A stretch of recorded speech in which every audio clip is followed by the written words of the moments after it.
আসসালামাইকুম বন্ধুরা, আজকে দুপুরে রান্না করব সবজি দিয়ে খিচুড়ি। তো আমার সবজি কাটা হয়ে গেছে। এই হলো চাউল আর ডাউল, এগুলো দিয়ে এখন আমি খিচুড়ি রান্না করব। মশলাটা কষানো হয়ে গেছে, এখন আমি দিয়ে দিব চাউল আর সবজি দিয়ে দিচ্ছি। এখন ভালো করে নেড়ে চেড়ে আমি কষিয়ে নেব।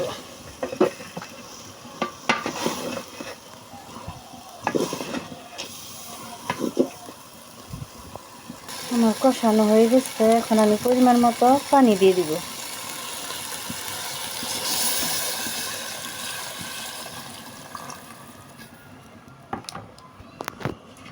ভালোভাবে নেড়ে চেড়ে নেব।